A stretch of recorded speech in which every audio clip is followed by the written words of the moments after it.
역대상 20장 1절에서 8절로 방심, 초심, 근심, 그러니 비탄의 노래를 불러라 라는 제목으로 함께 말씀을 나누고자 합니다. 본문을 읽고는 여기서 무슨 비탄의 노래를 부르나 라는 그런 생각을 하실 수도 있는데 주보 뒤에 보시면 그걸 먼저 읽고 나서 저희들 말씀을 진행시키면 좋겠습니다. 주보 뒤에 보시면 유진 피터슨이라고 하는 그 유명한 신학자죠. 메시지 성경으로 유명한 이분이 다윗에 대해서 책을 썼는데 아마 거기에 나와 있는 글로 제가 기억합니다.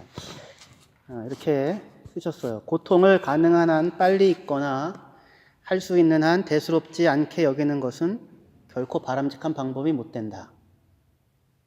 우리는 슬퍼하는 법을 배워야 한다. 비가를 지으며 슬퍼하는 법을 배우지 못하면 우리는 그때그때의 기분을 좋게 유지하는 것이 가장 중요하다고 믿게 될 것이다. 그러면 거절당할 때마다 그 현실을 부인하려 할 것이며 그럼으로써 결국 타인의 거절 여하에 좌지우지 될 것이다. 실패할 때마다 그 현실을 회피할 것이며 그럼으로써 결국 그 실패는 우리의 삶을 빈곤하게 만들 것이다. 고통과 상실, 거절과 실패에 대한 부인과 회피가 쌓여감에 따라 우리는 점점 우리 이하의 존재, 남을 하찮게 여기는 하찮은 존재, 거짓 미소를 띤 빈 껍데기가 되어갈 것이다. 상실을 피해가는 행운이나 영리함은 인간을 성숙시켜주지 못한다. 부인하고 회피하는 것은 더더욱 그렇다. 그러니 비탄하는 법을 배우라. 이렇게 얘기하고 있습니다. 아플 땐 어떻게 하라고요? 아파라. 슬플 때는 슬퍼라. 상실을 했을 때는 고통스러워해라. 그 말입니다. 다윗의 인생 가운데 어느 시점에 이런 얘기를 쓸 수 있을까요? 다윗의 인생은 전반기에 15살, 17살 기름 부음을 받고 소년 다윗이 골리앗을 무찌르고 그렇게 등장하지 않습니까? 그리고 혁혁한 전과를 세우고 사울의 군대 장관으로 인정되고 그때까지 무슨 비탄의 노래 부를 만한 상황은 아닐 거예요. 그러다가 인기가 너무 높아지니까 사울이 다윗을 시기하고 미워해서 이제 죽이려고 하죠. 그래서 도망 다니는 시절이 한 10년쯤 됐는데 그때도 비가를 부르는 때는 아닐 것으로 보입니다. 비록 몸은 피곤했어도 마음은 평안할 수 있었습니다. 왜냐하면 자기와 함께 하고 있는 사람들이 있었고 아둘람의 400명 또 여러 돕는 사람들이 있었고 그리고 하나님이 자기와 함께하고 있다는 확신이 늘 있었기 때문에 몸은 피곤하고 힘들었어도 비가를 지어 불러야 하는 때는 아니었을 거예요. 다윗의 인생에 언제쯤 이렇게 비가를 지어야 하는 때가 도래합니까? 밧세바 사건 이후죠. 오늘 읽은 본문 역대상 20장이 바로 그 시점을 쓰고 있습니다. 암몬과의 전쟁이 있을 때에 아마도 다윗이 50살쯤 됐을 때 전후로 보입니다. 왜냐하면 다윗이 70살에 죽거든요. 그때 솔로몬이 20살이에요. 그러니까 20년 전에 솔로몬이 태어나야 합니다. 그러면 그 한두 해 전후로 밧세바와 사건이 있게 되는 거죠. 그러니까 다윗이 한 50 정도 전후해서 이 역대상 이 본문 20장의 본문 암몬 자손의 라빠를 치면서 어떤 사건이 벌어지는 것, 그 이야기가 시작이 되는 겁니다.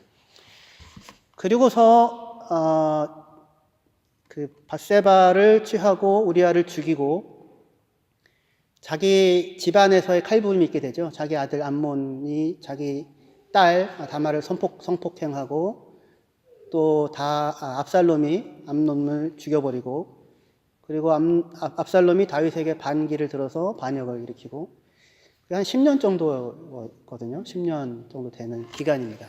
따져보면. 그러니까 다윗의 50에서 60세 정도까지는 정말로 고통스러운 날들이죠. 그야말로 비탄의 노래를 지어 부를 수밖에 없는 그 시절입니다. 그리고 나서 우리 본문 이제 역대상 20장 이후 21장에서 인구조사 사건이 나옵니다. 이때도 다윗이 정신줄을 놓습니다. 방심합니다. 방심이라는 게 놓을 방자 마음 심자니까 마음을 풀어 놓아버리는 거거든요. 방심. 독일 말로는 뭐라고 하는지 아십니까? 제가 알려드리겠습니다. 가이스테스 압페젠하이트. 가이세트, 정신 압베제나이트, 출석하지 않음. 정신 없음, 이거예요.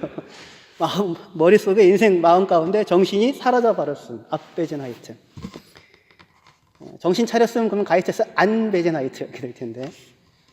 정신줄을 놓아버리고 방심하고 이제 인구조사를 하는, 이것도 아마 60에서 65세 그 정도일 것 같아요. 그리고는 또 큰일을 당하게 되죠. 그러니까 15년 가까이, 10년, 15년 비탄의 노래를 부를 수밖에 없는 시간을 다윗이 지나갑니다. 그 중에서 오늘 우리는 역대상 기자가 이 사건을 어떻게 다루고 있는지를 살펴보는 것으로 함께 은혜를 나누었으면 좋겠습니다. 그 속에서 비탄의 노래 가운데서도 잘 불러야 하고, 하지만 또 그 속에서도 어떤 소망이 있을 수 있는지를 살펴보고자 합니다. 20장 1절 같이 한번 읽어볼까요? 역대상 20장 1절입니다. 예, 같이 읽겠습니다. 예, 시작. 해가 바뀌어 왕들이 출전할 때가 되매 요압이 그 군대를 거느리고 나가서 암몬 자손의 땅을 격파하고 들어가 랍바를 에워싸고, 다윗은 예루살렘에 그대로 있더니 요압이 랍바를 쳐서 점시키매, 함락시키매. 그 되고 있습니다. 그래서 이 얘기는 그냥 다윗이 요압을 보내서 암몬 자손의 랍바를 쳐서 함락시켰다. 그리고 그 왕의 왕관 금 한 달란트, 40kg 정도 되는 그걸 취해가지고 자기 머리에 썼다. 그리고 암몬 사람들을 이렇게 노동시켰다. 그 얘기예요. 별로 여기에 무슨 이야기가 있을 것 같아 보이지 않아요. 하지만 성경을 잘 알고 살았던 유대인들은 이거를 딱 읽는 순간 이거 뭐가 있네 이렇게 느낄 수 있는 겁니다. 성알못들은 못 느끼는데, 성경 잘 알지 못하는 사람들은, 뭐라고 해야 되나? 하여튼 성경 잘 아는 사람들은 딱 보면 이거 이상한데 이렇게 느낄 수 있는 부분이 있습니다. 뭐가 이상하냐면 20장 1절 하반절쯤에 랍바를 에워싸고 다윗은 예루살렘에 그대로 있더니 요압이 랍바를 쳐서 함락시키며, 이렇게 되어 있잖아요. 근데 사무엘 똑같은 사건을 기록하는데 사무엘하 11장에는 다윗이 예루살렘에 그대로 있더니 저녁 때쯤에 다윗이 일어나서 지붕 위를 거닐다가 한 여인이 있는 것을 보고는 이름을 묻고 데리고 와서 취하하는 사건이 이어집니다.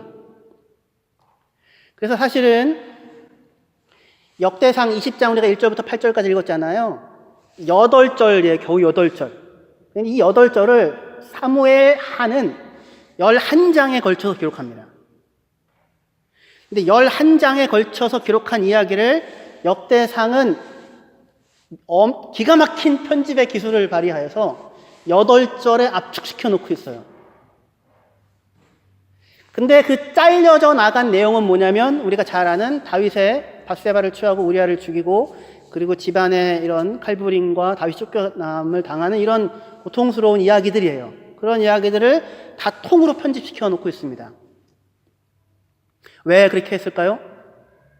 역대상 기자는 다윗의 부끄러운 이야기를 사람들에게 알리고 싶지 않았을까요? 그러지 않습니다. 만약에 그럴 마음이 있다면 통으로 편집하는 중에 뭐까지도 편집해야 되냐면 다윗은 예루살렘에 그대로 있더니를 잘라내야 합니다. 그걸 한번 잘라내 보십시오. 잘라내고 읽어보면 암몬 자손의 땅을 격파하고 들어가 요압이 랍바를 에워싸고 요압이 랍바를 쳐서 함락시키매. 아주 자연스럽죠. 가서 들어가서 랍바를 에워싸고 쳐서 함락시켰다. 아주 자연스럽다고요. 편집에. 그런데 그렇게 통으로 뭉뚱뭉뚱 잘라내던 역대기 기자가 잘라내지 않고 남겨둔 한 구절이 있는 겁니다. 다윗이 예루살렘에 그대로 있더니. 이 이야기를 읽는 사람은 뭐가 떠올라요? 사무엘이 떠오르는 거죠. 그 다음에 무슨 일이 있었다가 다 떠오르는 겁니다. 그래서 다윗을 그런 일이 없는 것처럼 포장을 하는 게 아니라, 아까 다윗의 방심이라고 하지 않습니까? 가이세스 압베제나이트, 정신줄 놓은 다윗의 모습을 아주 적나라하게 보여주는데, 그게 뭐냐면 다윗이 전쟁에 승리하고 나서 그 왕관을 누구의 머리에 쓰는 거예요? 자기의 머리 위에 쓰고 있는 모습입니다. 그 이전까지 바로 앞에 역대상 18장, 19장에서 다윗이 전쟁을 계속 기록하거든요. 그가 전쟁했을 때에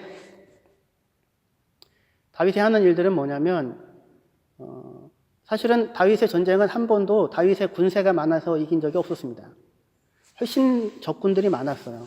근데 하나님께서 다윗과 함께 하심에 그가 어디로 가든지 다윗이 이기게 하셨더라라고 하는데, 원래 히브리어는 다윗을 하나님께서 구원해 내셨더라예요. 그러니까 사실은 다윗의 힘이 근원은 군사력이 아니라 하나님이 함께 하셔서 건져내셨기 때문이죠. 그걸 잘 알고 있었기 때문에 다윗은 전쟁에 승리할 때에, 예를 들어서 소바왕 하닷 에살과의 전쟁에서 승리할 때에 말들, 전차들 막 이런 거 다 사로잡거든요. 엄청나게 많이. 그런 그 많은 말들 가운데 100마리의 말들만을 남겨두고 나머지 모든 말들의 힘줄을 끊어버립니다. 그건 뭐예요? 자신의 세력, 힘의 근원을 군사력의 강함으로 삼지 않겠다는 거죠. 이건 고백입니다. 이 전쟁의 승리는 군사력의 강함으로부터 비롯되지 않았다. 하나님께서 나와 함께 하셔서 나를 건져내셨다. 그렇게 하여 무수한 노시라든가 무슨 금이라든가 은이라든가 이런 것을 전리품으로 갖게 되면 그것이 이후에 솔로몬이 성전을 지을 때 사용되었더라, 또는 다윗이 여호와를 위하여 따로 구별하여 놓았더라, 이렇게 표현이 되어져 있어요. 그 앞에는 다 다윗이 정신줄 잘 잡고 있을 때는. 그런데 이 20장 밧세바 사건이 일어나는 바로 그때에 그것을 편집하면서 다윗은 예루살렘에 그대로 있더니라고 하면서, 그때의 다윗의 모습은 뭐냐면 그것을 취하여 하나님께 구별하여 드리는 것이 아니라 자기 머리의 왕관으로 쓰는 것입니다. 그리고 나서 바로 이어지는 게 역대상 21장의 인구조사예요. 인구조사는 뭐예요? 내가 얼마나 힘이 센가라고 하는 것을 확인하는 거죠.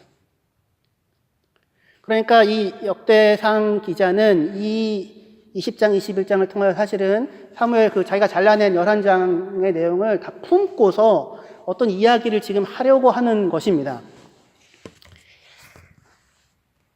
잘 따라오셨죠? 네.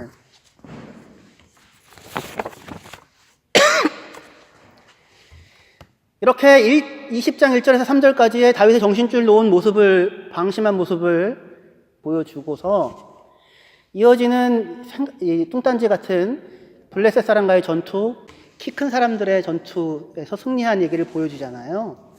세 사람의 안악 자손들을 이제 죽이게 되는데, 그 중에 한 사람, 5절에 보시면 다시 블레셋 사람들과 전쟁할 때에 야엘의 아들 엘하난이 가드 사람 골리앗의 아후라우미를 죽였는데, 그 다음에 7절에 그가 이스라엘을 능욕함으로 다윗의 형 시므아의 아들 요나단이 그를 죽이니라 라고 해서, 지금 이 사람들이 누구를 죽이냐면 골리앗의 아우를 죽이고, 그 다음에 그 사람이 이스라엘 앞에 나와가지고 이스라엘 백성을 능욕하는 것을 보고는 다윗의 조카라고 할 수 있는 요나단이 이 사람을 죽여요. 그러면 뭐가 떠오릅니까? 다윗이 골리앗을 죽이던 때가 떠오르지요. 그죠? 그래서 8절에 가드의 키 큰 자의 소생이라도 다윗의 손과 그 신하의 손에 다 죽었더라, 이렇게 하고 있어요. 다윗의 손과 그 신하의 손에 다 죽었더라. 그런데 사실은 여기 읽은 21장 4절에서 8절 사이에 다윗이 골리앗 죽인 얘기는 없어요. 그 얘기는 없는데도 불구하고 굳이 다윗의 손에 그 사람이 죽었다라고 하는 이야기를 쓰고 있습니다. 그러니까 지금 이 얘기는 뭐냐면, 다윗이 통치 시작하여서 20년쯤 지나서 그의 통치의 정점에 와 있을 때에 그 정신줄을 놓고 있는 모습, 그리고 그것에 이어서 다윗이 어떻게 이스라엘 왕으로 등장하게 되었는가.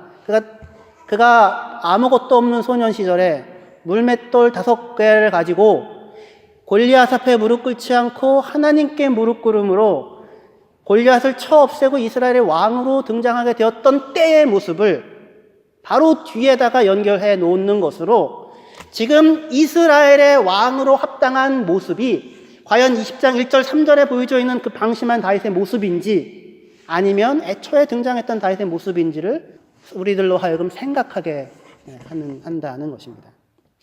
지금 다윗은 스스로 머리에 왕관을 썼지만, 그래서 다윗이 하나님의 기름 부음을 받은 이스라엘의 왕이었나요? 그렇지 않잖아요. 전혀 아니죠. 전혀 그게 아니라 애초에 아무것도 없었고 물맷돌 5개밖에 없었고 이 막대기 하나밖에 없었을 시절에 만군의 여호와의 이름을 의지하여 나아갔을 때에 골리앗을 쳐 없앴었던 그 영웅, 뭐 영웅이라고 한다면 그 의미, 하나님을 신뢰하고 나아갔던 영웅으로서의 다윗의 모습이야말로 진정한 이스라엘의 왕이 아니냐, 이렇게 얘기를 지금 하는 것입니다. 근데 그 사이에 사실은 역대기 기자가 기록해 놓지 않고 있는 사무엘하에 11장에 걸친 긴, 아까 얘기했던 비탄의 노래를 부를 수밖에 없다는 이야기가 사무엘하에 있는데, 그 이야기를 역대기 기자는 사무엘의 11장에 걸친 고통스러운 다윗의 도망과 그 가슴 아픈 시절을 역대기 기자는 21장의 인구조사의 내용을 가지고 그걸로 설명을 하려고 하는 것입니다. 자, 이렇게 볼게요. 이제 배경은 다 깔았습니다. 왜 제가 이 본문을 선택했는지 배경을 깔았고요. 이제 메시지를 좀 하려고 합니다. 메시지를. 다윗은 이스라엘의 왕이 돼서 승승장구하죠. 하나님을 의지하고 살다가 그 역대상 20장 그 암몬과의 전쟁 때 왕들이 출전하는 때 출전하지도 않고 예루살렘에 그대로 있다가 바세바를 범하게 되잖아요. 데리고 와라. 누구냐? 이름이 뭐냐? 바세바입니다. 우리아의 아내입니다. 누군지 다 알고도 데리고 와라. 그래서 동침을 합니다. 그리고는 아무 일도 일어나지 않을 거라고 생각을 했죠. 근데 임신을 한 겁니다. 임신했다는 소식이 들려오죠. 다윗이 행한 방법은 뭐냐면 우리아를 데리고 와라, 잠자게 해라. 그러면은 다윗 자기 때문에 낳은 아들이 아니라 우리아랑 관계해서 낳은 아이라고 속일 수 있으니까. 근데 이놈은 우리아가 자러 안 들어가는 거예요. 성문에서 자는 겁니다. 경비병들이랑 같이. 또 왜 그렇게 하느냐. 하나님의 지금 언약궤와 군사들은 진중에 있는데 나 혼자 어떻게 편하게 잘 수 있습니까? 다윗 보고 사실 한마디 하는 거죠. 당신은 뭐 하는 짓입니까? 근데 사실은 다윗은 그렇게 들을 수 있어야 했는데 이렇게 못 듣죠. 그래가지고 우리아를 술을 먹이죠. 술 먹으면 분명히 가서 같이 하룻밤을 보낼 거다. 근데 술 먹은 우리아가 술 먹지 않은 다윗보다 경건하더라. 거죠. 그래서 맑은 정신의 다윗보다 술 취한 우리아가 훨씬 더 정신줄을 안 놓고 방심하지 않고 성문에서 또 잡니다. 안 되겠구나 해가지고 편지를 쓰죠. 이 우리아 죽여버려라. 그 편지를 자기가 들고는 요압에게 줍니다. 그리고는 전쟁을 할 때 제일 앞에 내세우고 군사를 뒤로 빼서 다른 사람의 손에 의하여 죽게 하죠. 아주 정말 나쁜 방식으로 사람을 죽이죠. 그리고 이제 다윗은 마음을 안심하고 있습니다. 근데 나단이 찾아오죠. 임금님, 이스라엘에요, 양 많은 사람이 있고요, 양 하나 있는 사람이 있는데요, 양 많은 사람에게 손님이 왔는데 이 사람이 자기 양 안 잡고요, 양 한 마리밖에 없는 사람 양 뺏어가지고 잡아줬어요. 다윗이 분노. 이스라엘에 어떻게 그런 일이 있을 수 있느냐? 반드시 죽어야 한다. 죽여버려 마땅하다. 나단이 네가 그 놈이야. 이 얘기에 다윗이 어떻게 반응을 보여요? 나단을 죽여라. 이렇게. 여기에서 정신이 돌아옵니다. 안베제나이트 정신줄이 돌아가요. 다윗이 웁니다. 침상에 뜨도록, 밤새도록 하나님, 제가 범죄하였나이다. 제가 잘못했습니다. 이 일, 다윗이 범한 그 일, 바세바를 취하고 우리아를 그렇게 차도살인이죠, 사실은. 죽인 그 일에 대해 사무엘하 기자는 이 일이 여호와께서 보시기에 악했더라 라고 쓰는데, 역대상 기자는 21장에 인구조사하는 다윗을 보고는 이 일이 여호와의 보시기에 악했더라, 이렇게 똑같이 쓰고 있습니다. 당신이 그 사람입니다. 그 얘기를 듣고는 다윗이 옵니다. 그리고 하나님, 제가 하나님께 범죄하였나이다. 내가 하나님께 범죄하였나이다. 내가 나면서부터 범죄한 사람입니다. 이렇게 자기를 돌아보면서 고통스러워합니다. 그 비가를 부르는 거죠. 하나님께서 나단을 통하여 이렇게 얘기합니다. 내가 너를 용서하였다. 하지만 용서한다는 것과 벌을 면해주는 것은 다른 거예요. 죄의 결과는 있는 겁니다. 하지만 내가 너를 용서하였다. 하지만 네가 그렇게 행하였으니 칼이 너희 집에서 떠나지 않을 것이고 너는 은밀히 다른 사람의 아내를 취하였으나 너는 백주에 네 아내를 뺏길 것이다. 이렇게 얘기를 합니다. 그러니까 죄와 죄의 결과와 용서는 다른 차원인 거예요. 우리 성도 형제가 만약에 저희 아이를 죽였다고 칩시다. 만약에 이게 별로 안 그럴 것 같아요. 조규선 집사님께서 만약에 저희 윤아를 만약에 죽였다고 칩시다. 그러고 나서 제가 목사님 정신줄이 나가서 그런 엄청난 짓을 저질렀습니다. 목사님 용서해 주십시오라고 눈물을 뚝뚝 흘리면서 저한테 나와서 용서를 구하면 제가 용서해 줄 수 있어요? 없어요? 용서해 줄 수 있습니다. 제가 용서할 수 있을 것입니다. 용서합니다. 하지만 제가 용서한다는 것과 용선 집사님이 사법적 판단을 받는 것과는 다른 얘기죠. 그렇죠? 사형을 언도받든지 무기징역을 하든지 징역 몇 년을 치러야 될 거 아니에요. 징역을 치른다고 해서 제가 자동적으로 제가 용서해야 되는 건 아니죠. 벌을 받는다는 것과 내가 용서한다는 건 또 다른 얘기죠. 하나님은 하나님 내가 잘못했습니다 하자 용서해 줄게 하십니다. 그러니까 다윗은 다시 누구를 찾을 수 있어요? 하나님을 찾고 하나님과의 관계는 유지할 수 있는 겁니다. 엄청난 은혜죠. 하지만 그가 한 범죄의 결과는 자기가 겪어야 하는 거예요. 그러니까 용서와 심판이 같이 있는 거죠. 이때부터 다윗의 비가가 시작됩니다. 큰아들 암놈이 자기 딸 다말을 좋아해서 사랑하다가 데리고 와가지고 성폭행을 하죠. 그러면 다윗이 이 사실을 압니다. 성폭행했다는 사실을. 그럼 어떻게 해야 돼요? 그냥 두면 안 되잖아요. 그런데 다윗이 그렇게 하지 못합니다. 왜요? 아빠도 그랬잖아. 그렇죠? 그렇게 하지 못합니다. 압살롬이 이 일을 보고 2년 동안 계략을 세우고 준비를 해야 한 끝에 암논을 죽여버립니다. 다윗이 이 사실을 알고 당연히 크게 문책해야 되잖아요.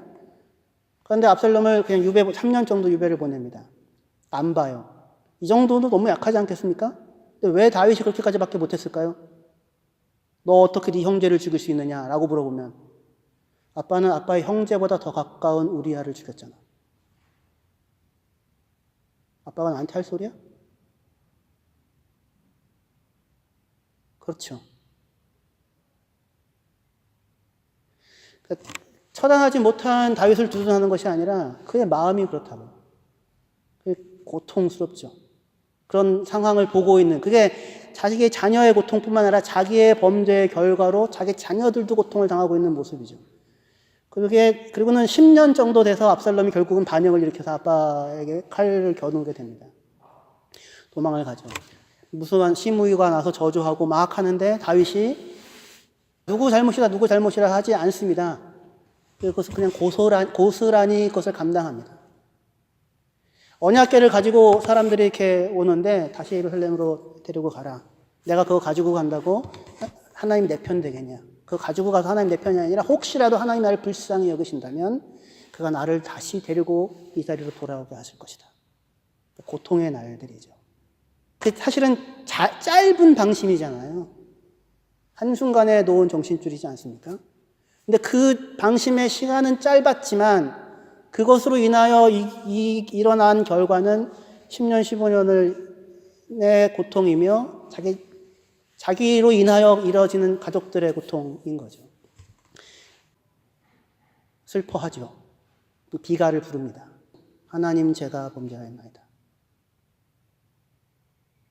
그런데 이 인간이 다시 돌아와가지고요. 예루살렘에 있게 됐는데 이제는 다시는 정신줄을 놓으면 안 되는데 얼마 지나지 않아서 몇 년이 지났는지 모르겠지만 인생의 말년쯤에 인구조사를 또 한 번 하겠다고 나섭니다. 이 일이 여호와의 보시기에 악했더라. 왜냐하면 그 사람의 소를 센다는 건 자기의 힘이 얼마나 되는가를 또 확인하려고 하는 거잖아요. 요압이 말립니다. 이렇게 하지 마십시오. 이렇게 하지 마십시오. 이 다윗이 그 다음 부분이요. 예. 4절에 왕의 명령이 요압을 재촉한지라. 이 재촉한다는 말이 무슨 말과 똑같냐면 바로가 마음을 강팍하게 하여서 하나님의 말을 듣지 않았다라 할 그 표현이랑 똑같은 표현이에요. 지금 마음이 강팍해져 있습니다. 그 자리에 서 있어요. 근데 이때 하나님께서 다윗을 칩니다. 그러니까 이스라엘을 칩니다. 다윗이 아니라 이스라엘을 칩니다. 그 치는 모습을 딱 보고는 어떤 형태로 척에 치는 것이 나타나는지 모르겠는데 다윗이 다시 정신줄이 잡힙니다. 정신을 차립니다. 그래서 다윗이 고백을 합니다. 역대상 21장 8절에 보시면 21장 8절에 제가 읽어드리겠습니다. 다윗이 하나님께 아뢰되 내가 이 일을 행함으로 큰 죄를 범하였나이다. 이제 간구하옵나니 종의 죄를 용서하여 주옵소서. 내가 심히 미련하게 행하였나이다. 이렇게 다윗이 하나님 앞에 정신을 차리고 다시 고백합니다. 하나님, 제가 큰 범죄에 행하였나이다. 하나님이 다윗에게 세 가지 중에 하나를 선택하라고 합니다. 3년 기근, 3개월 칼에 쫓기는 것, 3개월 하나님의 손이 치는 것. 다윗은 이미 사실은 3년 기근 겪었었고요. 사무엘의 기록에 따르면 3개월 칼에 쫓기는 것, 압살롬에게 쫓겼을 때도 겪었었고요. 그러니까 이렇게 다 사무엘 기록을 다 갖고 오고 있어요. 열왕기는, 역대기는. 하나님의 손에 내가 빠지겠습니다. 라고 다윗이. 왜냐하면 하나님은 긍휼이 크시니까요. 이 지금 다윗의 어떻게 보면 전혀 기대하지 못하는 그 다윗의 고백이었어요. 하나님께서 다윗에게 그 얘기한 대로 다윗을 치기 시작합니다. 그러니까 이스라엘을 치기 시작합니다. 3일을 쳐야 되는데 치기 시작하자 벌써 7만 명의 사람이 전염병으로 역병으로 아마 죽어나갑니다. 그것을 보고 하나님께서 마음에 돌이키시고는 후회하세요. 역대상 21장 15절에요. 하나님이 예루살렘을 멸하러 천사를 보내셨더니 천사가 멸하려 할 때에 여호와께서 보시고 이 재앙 내리심을 뉘우치사 멸하는 천사에게 이르시되 족하다 이젠 내 손을 거두라 하시니 그때 여호와의 천사가 여보스 사람 오르나의 타작마당 곁에 선지라 이렇게 얘기하고 있습니다. 이 여보스 사람 오르나의 타작마당 이 자리는 이후에 솔로몬 성전터가 됩니다. 오르나의 타작마당은 아브라함이 이삭을 제물로 바치던 모리아산이기도 했고 여기에 솔로몬이 성전을 짓는 성전 터가 됩니다. 이 사실 되게 중요해요. 성전이 어느 터에 지어지는가. 하나님께서 이스라엘 치려고 하다가 벌써 7만 명이 죽어나갔는데 마음이 너무 괴롭습니다. 하나님이 뉘우치세요. 그렇게 얘기하죠. 여호와께서 보시고 이 재앙 내리심을 뉘우치사. 하나님이 뉘우칠 일이 아니잖아요. 뉘우치면 된다면 원래 누가 뉘우쳐야 됩니까? 다윗이 뉘우쳐야 되잖아요. 사무엘의 기록에 따르면 사실은 이스라엘이 범죄함으로 말미암아 하나님이 이스라엘을 쳤다고 얘기합니다. 그러니까 사실은 이스라엘이 뉘우쳐야 하는데 누가 뉘우치고 계세요? 하나님이 뉘우치고 계세요. 왜 뉘우치세요? 너무 고통스러운 거예요, 하나님이. 하나님이 너무 마음이 아픈 거예요. 자기 백성이 그렇게 고통을 당하는 것을 보고. 그래서 멈추라고 합니다. 그때 다윗이 다시 한번 하나님께 나아가서 오르나의 타작마당으로 나아가서 하나님, 내가 범죄하였나이다. 내가 잘못했습니다. 하나님, 잘못한 것은 난데 내가 잘못했는데 왜 이 엄한 이스라엘 사람들이 고통을 당해야 합니까? 이거 지금 뭐랑 똑같아요. 자기가 하나님 밧세바를 취하고 우리아를 죽이고 한 것은 난데 왜 엄한 내 가족이 이 아이들이 고통을 당해야 합니까? 그게 자기가 사실은 고통스럽게 10년, 15년을 겪어왔었던 그 일이었잖아요. 그 일을 겪고도 똑같은 상황을 또 겪는 거예요. 너무나도 고통스러운 겁니다. 하나님 잘못한 건 난데 왜 이 영통한 이 백성이 고통을 당해야 합니까? 그때 하나님께서 번제와 화목제를 드리는 다윗의 제사를 받으십니다. 그래서 하늘에서 불이 임하여서 그의 제사를 받으십니다. 그러니까 여호와의 칼이, 그 여호와의 사자의 칼이 뻗쳐져서 심판이 이루어져야 할 자리에 도저히 응답이나 화목이나 예배가 도저히 기대되어질 수 없는 자리에, 그 자리에 응답이 있고 그 자리에 하나님의 용서가 있고 그 다음에 그 자리에 하나님께 예배 드릴 수 있는 자리가 되는 것이 오르나의 타작마당이었습니다. 그게 성전이에요. 그게 교회이고 그게 우리들입니다. 우리의 존재의 근거이고 근원이죠. 그런데 그때 다윗이, 제가 얘기하고 싶은 건 그겁니다. 다윗이 서 있는 그 자리, 하나님 아버지 내가 범죄하였나이다 라고 하는 이 인식입니다. 그 인식을 가지고 그 고통의 노래를 부르며 고스란히 그 자기 자신의 삶을 이렇게 하나님 앞에서 내려놓고 아파하고 있는 다윗입니다. 이걸 보세요. 똑같이 사울이라는 사람도 이런 고백을 했었어요. 하나님, 내가 범죄하였나이다. 똑같이 고백합니다. 사울도. 하나님 내가 사무엘상 15장에서 하나님 내가 당신께 범죄하였나이다. 백성들이 두려워서 내가 범죄하였나이다. 하나님 명령에 순종하지 않았습니다. 이겁니다. 그러면 사실은 이 고백이나 다윗의 고백, 하나님 내가 범죄하였나이다 라는 고백의 문장은 똑같아요. 근데 문장은 똑같은데 마음에 담긴 고통의 종류가 달라요. 고통의 성격이 달라요. 다윗은 하나님 앞에 범죄한 것이 고통스러운 것인데 사울은 고통을 외면합니다. 고통을 피합니다. 내가 하나님께 범죄하였나이다라고 사울이 사무엘에게 이야기할 때 사무엘이 첫 번째 사울이 범죄했을 때 뭐라고 얘기합니까? 당신이 하나님의 말씀을 들었다면 당신의 나라가 장구하였을 것인데 이제는 그렇지 못합니다 라고 얘기를 합니다. 고통스러워야 되죠. 그런데 그것을 외면합니다. 두 번째, 하나님이 명령하셨을 때 사울이 그 명령을 아말렉을 진멸하라는 것을 끝까지 순종하지 못하잖아요. 왕께서 하나님을 버렸으므로 하나님도 당신을 버려 이스라엘의 왕이 되지 못하게 하였나이다. 다른 사람을 세워 왕으로 세우실 것입니다 라고 얘기를 합니다. 이 말을 사울이 정면으로 들어야 하는 거라고요. 근데 사울은 내가 당신께 범죄하였습니다 라고 얘기하고 나서 뭐라고 얘기하냐면 그러니 나를 용서하소서 나와 함께 가서 내가 이스라엘 앞에서 하나님께 제사할 수 있도록 해주소서. 그러니까 나를 무슨 역할을 하게 해달라? 이스라엘 왕 역할을 하게 해달라고 합니다. 그러니까 하나님이 자기에게 한 그 말, 그 사실, 그 선포, 자기가 한 일이 무엇인지를 외면하는 것입니다. 하나님이 자기를 버렸다라고 하는 이 사실을.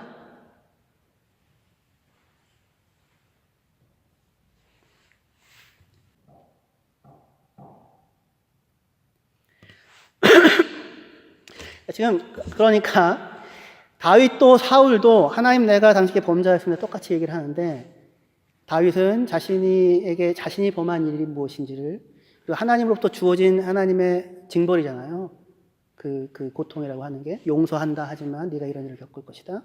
그래서 고스란히 외면하지 아니하고 정면으로 응시합니다. 그리고는 하나님을 찾고 하나님의 은혜를 구하고 있는 거죠. 그런데 사울은 그렇게 하지 못하고 자신의 왕 자리가 놓쳐질 수 있다는 사실이 두렵습니다. 하나님이 자기를 버렸다는 사실이 두려운 게 아니라.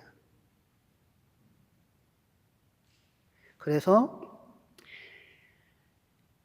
사람들의 눈앞에서 나를 왕으로 세워주는 역할을 해달라고 하는 것으로 비껴가고 밀어놓고 있습니다.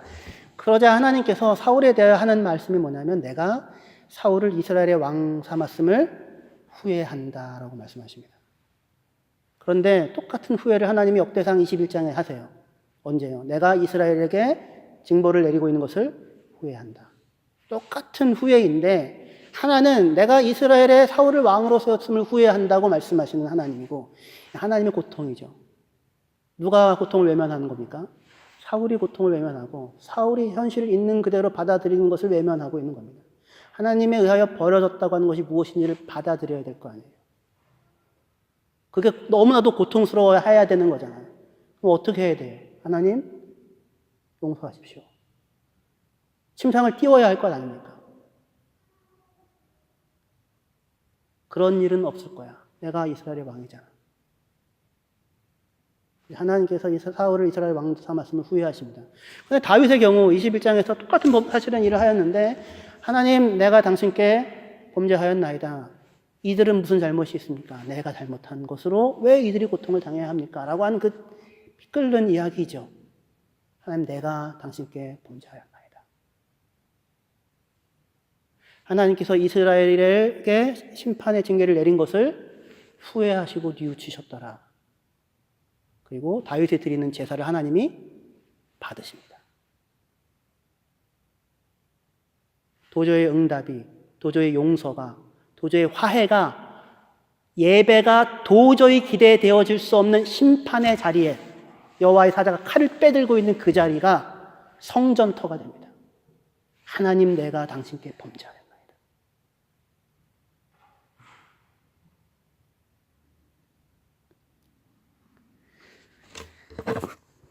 우리가 살면서 그러게요. 다윗의 인생 가운데 하나님의 은혜에 대하여, 하나님이 어떤 분이신지에 대하여 가장 깊이 경험했던 자리가 어디일까요? 골리앗을 죽였을 때였을까요? 많은 사람들이 환호성 가운데 이스라엘의 왕으로 등극했을 때였을까요? 암몬을 치고 왕관을 썼을 때였을까요? 밧세바를 취하고 우리아를 죽이고 그리고 눈물을 흘리며 하나님께 용서를 구했을 때 너 용서해 줄게라고 하는 그 말 들었을 때였을까요? 그 한순간이 아니고요. 10년이 넘는 괴로움의 시간을 견뎌갑니다. 그리고 인구조사하느라고 정신줄을 놓고 거기서 다시 한번 그 아픈 기억을 소환하여 하나님 내가 당신께 범죄하였나이다. 용서하여 주시옵소서 라고 할 때 도저히 용서와 도저히 응답과 도저히 회복과 도저히 예배가 기대되어질 수 없는 그 자리에 하나님께서 후회하시고 돌이키셨더라. 그의 긍휼이 크시다. 라고 하여 그 자리가 성전의 터가 되어지는 그날, 그 시점이 다윗의 평생을 통하여 하나님의 은혜, 하나님이 누구이시고 자기는 도대체 어떤 사람인지를 하나님의 은혜 가운데 가장 내밀하게 경험했던 순간이었을 것입니다. 저는 다윗보다 훌륭하지 않습니다. 저는 서울 쪽에 가까울지 모르겠습니다. 그래서 두렵습니다. 고통을 외면 쉽게 외면할 것 같습니다. 하나님 저 용서해 주세요. 제가 잘못했어요. 그 말로 손쉽게 제가 범한 일들을 이렇게 묻어두고 지나가려고 시도하는 어리석은 사람인 것 같습니다. 그로 인하여 겪게 되어지는 여러 가지 어려움들과 아픔이 있을 수 있을 것입니다. 그러면 그때 외면하지 마시고 정직하게 자기 삶을 돌아보시고 하나님 앞에 세워보십시오. 고통의 날들을 피하려고 하지 마시고 마음껏 고통스러워하십시오. 울어야 할 때는 우십시오. 어떻게 할 줄 몰라서 밥이 들어가지 않을 때는 밥을 드시지 마십시오. 그리고 하나님 앞에 하나님 용서하여 주십시오라고 하나님을 찾으십시오. 하나님께서 도저히 기대할 수 없는 응답을 예배의 자리에 하나님을 만나서 누리는 그 삶을 허락해 주실 것입니다. 기도하시겠습니다. 십자가 그 자리, 심판의 자리, 죽음의 자리, 멸망의 자리, 하나님의 진노의 자리, 그 자리에 서신 분이 다름 아닌 내가 아닌 예수 그리스도였습니다. 그리고 그 자리가, 그 절망의 자리가, 오르난의 타작마당이 부활의 자리, 화해의 자리, 예배의 자리, 영생의 자리로 뒤바꾸시는 하나님의 긍휼과 하나님의 의로움이 나타나는 자리도 십자가 그리고 부활이었습니다. 오늘 우리의 삶이 하나님 아버지 때로는 여러 가지 일들, 원치 않는 일들, 나의 잘못 또는 우리의 연약한 가운데 어려움들을 겪기도 하고 상실을 겪기도 하고 실패를 겪기도 하지만 서둘러 외면하고 돌이키는 것이 아니라 그 속에서 은혜 베푸실 긍휼이 크신 하나님을 바라보며 그날들을 견뎌가게 하시고 통과해가게 하여 주시옵소서. 그리고 그 자리를 지나서 마침내 그 타작마당이 하나님께 예배하는 성전이 되는 화목제를 드려서 모두가 함께 기쁨을 누리는 그 자리가 되는 것을 우리의 인생 가운데 분명히 체험하고 누리는 저희들 되게 하여 주시옵소서. 예수님의 이름으로 기도합니다.